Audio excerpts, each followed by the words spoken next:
Everyone, welcome back to my YouTube channel. So today we are revised the unit 2 overview of Western critical thought. So ഈ chapter നമ്മൾ just revise ചെയ്യുന്നതാണ് കേട്ടോ. നമ്മൾ syllabus complete ചെയ്തതിന് ശേഷം നമ്മൾ just നമ്മുടെ മെയിൻ ടോപ്പിക്സ് മാത്രം റിവൈസ് ചെയ്യുന്ന വീഡിയോസാണ്. അതുകൊണ്ട് ഇത് കാണുമ്പോൾ നിങ്ങൾ മുന്നേ പഠിച്ച സിലബസ് അത് ജസ്റ്റ് കവർ ചെയ്യുക, എന്നിട്ട് ക്ലാസ്സസ് കാണുക കേട്ടോ.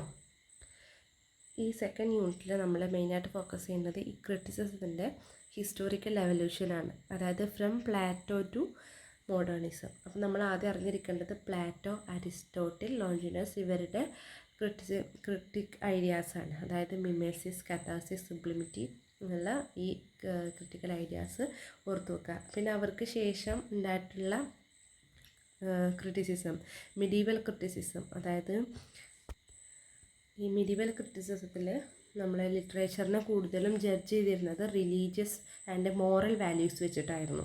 കൂടുതലും ക്രിസ്ത്യൻ ഇൻ്റർപ്രിട്ടേഷൻസ് ആയിരുന്നു ഉണ്ടായിരുന്നത്.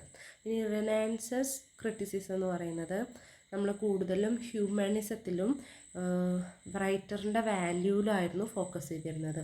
ഇനി നിയോ ക്ലാസിക്കൽ ക്രിറ്റിസിസം എന്ന് പറയുന്നത് അത് നമ്മൾ റൂൾസ്, ഓർഡർ ആൻഡ് റീസൺ ഈ കാര്യങ്ങളെയാണ് കൂടുതൽ ഫോക്കസ് ചെയ്തിരുന്നത്. ഇനി അതുപോലെ romantic period emotion, imagination, nature ഈ കാര്യങ്ങളെക്കുറിച്ച് പറയുന്നതാണ് റൊമാൻറ്റിക് ക്രിറ്റിസിസം എന്ന് പറയുന്നത്. അവിടെ കൂടുതൽ ഇമ്പോർട്ടൻസ് പേഴ്സണൽ ഫീലിങ്സിലായിരുന്നു. ഇനി ഫൈനൽ വൺ മോഡേൺ ക്രിറ്റിസിസം. ഈ മോഡേൺ ക്രിറ്റിസിസം ഇൻഡിവിജ്വൽ എക്സ്പീരിയൻസസ് ആണ് കൂടുതലും ഫോക്കസ് ചെയ്യുന്നത്. ഓൾഡ് റൂൾസ്, നമ്മൾ റൈറ്റേഴ്സ് യൂസ് ചെയ്യുന്ന ഓൾഡ് റൂൾസൊക്കെ ബ്രേക്ക് ചെയ്ത് പുതിയ പുതിയ ഇൻഡിവിജ്വൽ എക്സ്പീരിയൻസിലേക്ക് വരുന്നതാണ് നമ്മൾ മോഡേൺ ക്രിറ്റിസിസം. അപ്പോൾ ഇത്രയാണ് നമ്മുടെ ഹിസ്റ്റോറിക്കൽ എവല്യൂഷൻ. ഇതിന്ന് മോസ്റ്റ് ലൈക്ലി നമുക്ക് വരാൻ സാധ്യതയുള്ള ക്വസ്റ്റ്യൻസ് നമ്മുടെ പ്ലാറ്റോ ആൻഡ് അരിസ്റ്റോട്ടിൽ അവരുടെ ഐഡിയാസ്, അവരുടെ പോയട്രി ക്രിറ്റിസിസം, അവരുടെ വ്യൂസ് അതിനെ കമ്പയർ ചെയ്യാനാണ് ഒരു ക്വസ്റ്റ്യൻ ഉണ്ടാകാനുള്ള സാധ്യത.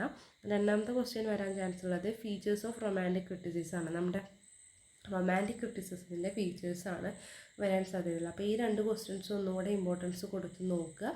അപ്പോൾ അത്രയേ ഉള്ളൂ.